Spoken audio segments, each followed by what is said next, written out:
Good morning, everyone. So, welcome to the Centered Edge, Embodying Your Power, another Friday session.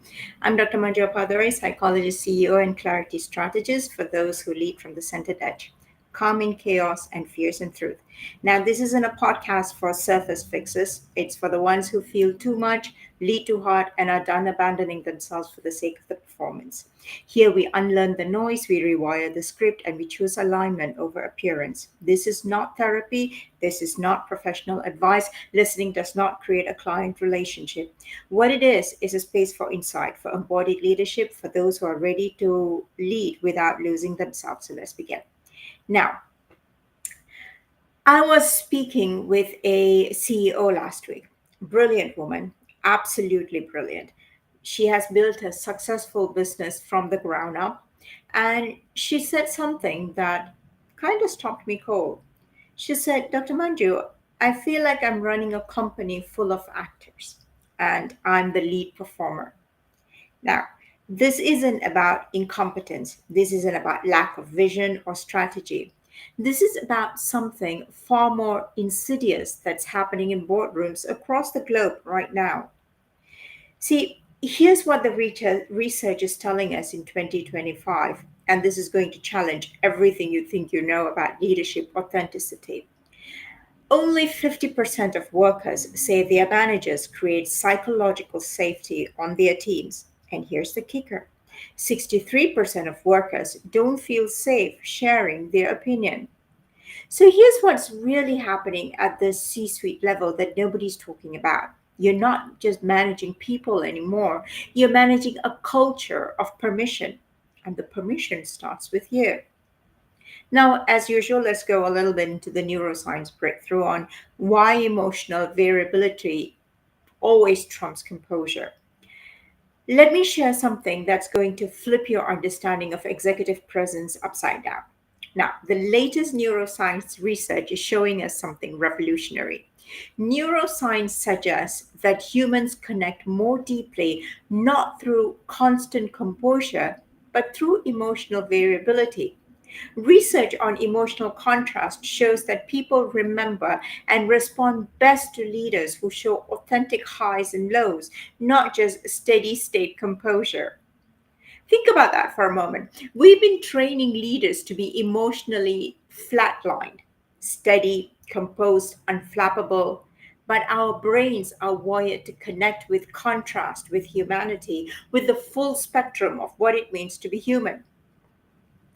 So, what is the new this new performance going to be? Why being polished is almost poisonous? Um, Let me tell you about Sarah, not her real name, but the story is real. She's the CEO I mentioned earlier. Now, she's very articulate, very strategic, and polished to perfection. Every board meeting was a master class in executive communication. Every all hands was inspiring. Every quarterly review was flawless. But here's what was happening behind the scene. Her executive team was mirroring her perfection, not her competence, her perfection. They were bringing her solutions, not problems. They were bringing her victories, not vulnerabilities. They were bringing her performance, not the real life situation. The culture wasn't stagnating because of incompetence. It was stagnating because everyone was waiting for permission to be human. Unless everything was perfect, nothing got moved. And here's the part that's going to hit close to home for many of you listening. Sarah knew this. She could feel it in every meeting, every interaction, every strategic session. But she was trapped in her own performance because she thought that's what leadership looked like. So let's go into the permission slip theory. Now, here's what Sarah discovered and what the research is now backing up with hard data. Authenticity isn't a soft skill, it's a cultural permission slip. Our research shows a direct and powerful relationship between empathetic leadership and feelings of psychological safety in the workforce, giving leaders a clear directive to be empathetic and thereby engender psychological safety. But here's the nuance that most authenticity experts miss. It's not about being empathetic, it's about being more human. What's the difference? Well, here's the crucial difference. Empathy can be performed. I've seen countless leaders who've been through empathy training, who ask the right questions, who make the right faces, who say the right things. But empathy without authenticity is just another performance. So, what Sarah did was revolutionary in its simplicity. She walked into her next executive meeting and said, I need to tell you something. I don't have all the answers for Q3. I'm genuinely concerned about our market position, and I don't know if our current strategy is going to work. Not a single person in that room had ever heard her say, I don't know. The response, her CFO leaned forward and said, Thank God, I've been losing sleep over the same thing, but I didn't think it was my place to bring it up. There you go. Shocking. Now, the cascade effect of all this. Here's what happened after that. And this is where the research gets really interesting. Teams with high degrees of psychological safety reported higher levels of performance and lower levels of interpersonal conflict. So within 2 weeks, Sarah's team dynamics completely shifted, not because she gave them permission to underperform, right? That's important, but because she gave them permission to perform authentically. Her head of sales admitted he was struggling with a major client relationship. Her CTO shared concerns about technical debt that had been keeping him up at night. Her head of marketing brought up market research that contradicted their current positioning. None of this was new information. It was just information that had been living in the shadows of performance.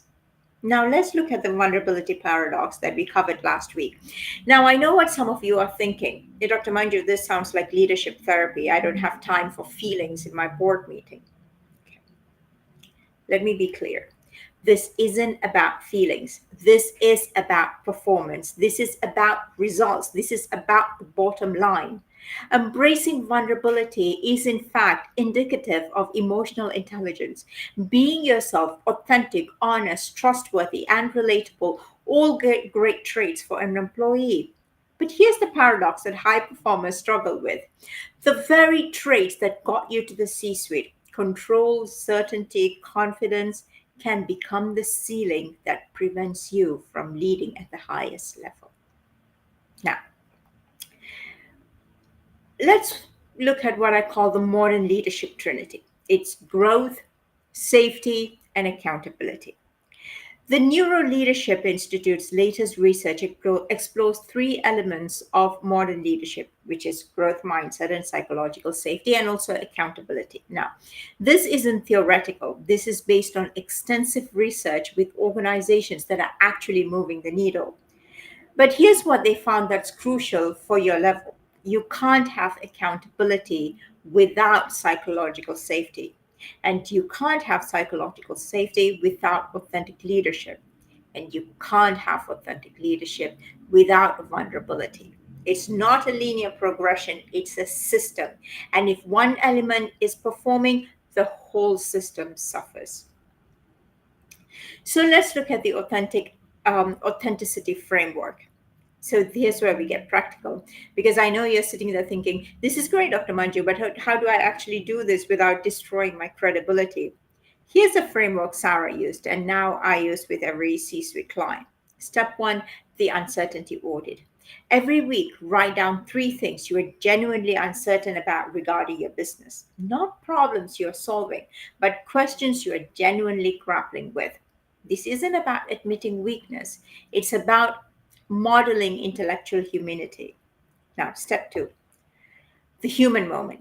In every significant meeting, find one moment to share something real, not personal drama, but professional reality. I'm excited about this direction, but I'll be honest, I'm also a little nervous about the execution. That's not weakness, that's human. Step three will be the question upgrade.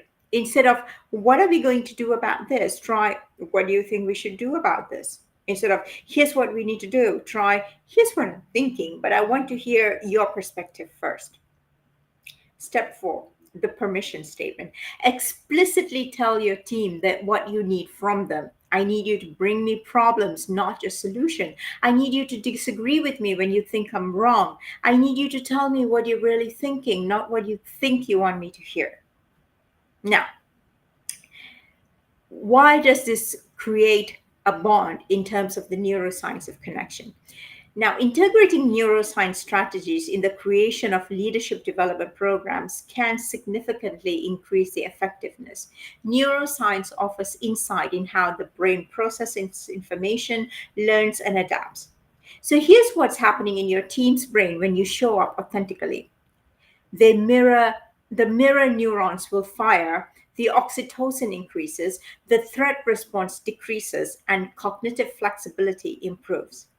So, in plain English, when you're real, the brain literally works better. When you perform, the brain goes into threat mode. When you're human, they become more human. When you're authentic, they become more capable. This isn't psychology. This is neuroscience. This is measurable, observable, and repeatable.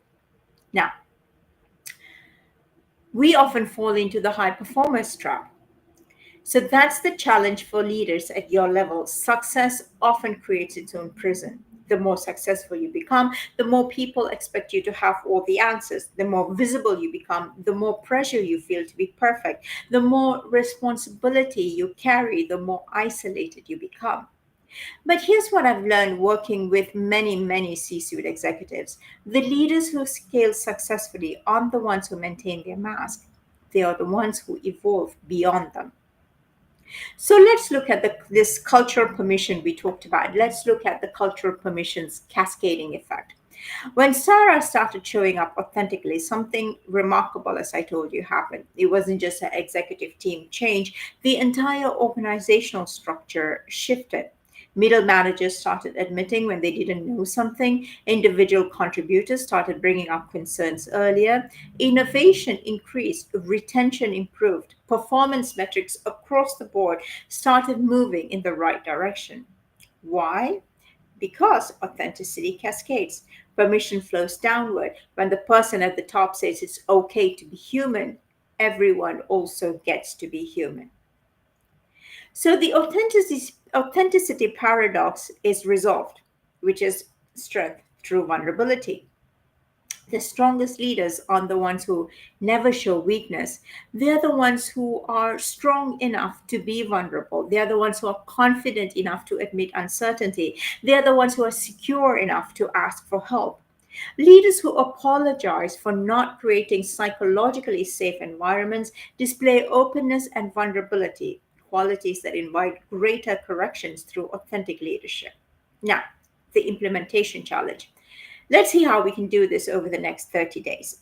This is just an overview. Of course, the full coaching is much more detailed, but as much as I can cover within this time, let's do it. Week one, do the uncertainty audit that I mentioned earlier. Identify three things you're genuinely grappling with and share one of them with your team. Now, week two, practice the human moment. In every significant interaction, find one opportunity to show up as a human being, not just a role. Week three, upgrade your questions. Instead of providing answers, start asking better questions. Instead of giving directions, start inviting collaboration. Week four, give explicit permission. Tell your team what you actually need from them, not what you think you need, but what you actually need. So, what is the ROI of authenticity? Let's be very clear. This isn't about being nice. This isn't about being liked. This is about being effective. Teams with high degrees of psychological safety reported higher level of performance and lower levels of interpersonal conflict. The companies that are winning in today's economy aren't the ones with the most polished leaders. They are the ones with the most authentic leaders. So the long game is that building authenticity leads to leadership legacy. So here's what I want you to consider as we wrap up. What legacy do you want to leave as a leader? Do you want to be remembered as the leader who had all the answers? Or do you want to be remembered as the leader who helped others find their answers? Do you want to be remembered as a leader who never showed weakness? Or do you want to be remembered as a leader who was strong enough to be vulnerable? Do you want to be remembered as the leader who performed perfectly? Or do you want to be remembered as the leader who gave others permission to be human? So here's the choice point. You can continue wearing the mask, performing the role, maintaining the facade. It's worked for you so far. It got you where you are. But if you want to go to the next level, if you want to build something that lasts beyond you, if you want to create a culture that thrives rather than just survives, if you want to unlock the full potential of the people around you, then you have to be willing to go first. You have to be willing to drop the perfect persona. You have to be willing to name the uncertainty. You have to be willing to speak like a human instead of a role. Now, the truth bomb. Your people can only meet you at the level of truth you are willing to model. They're not waiting for you to be perfect. They're waiting for you to be real. They're not waiting for you to have all the answers. They're waiting for you to admit you don't. The mask you're wearing, the one that got you here, might be the very thing that's keeping you from getting to where you want to go next. So, what mask are you still wearing that your team is waiting for permission to remove? The choice is yours. The research is clear, the path is proven. The only question is, are you ready to lead authentically? So, thank you for being here, for listening, for having the courage to consider that maybe, just maybe, you don't need to fix yourself. Maybe you just need to find yourself again. And maybe that's the most important work you'll ever do. Thank you so much, folks. Have a good weekend ahead.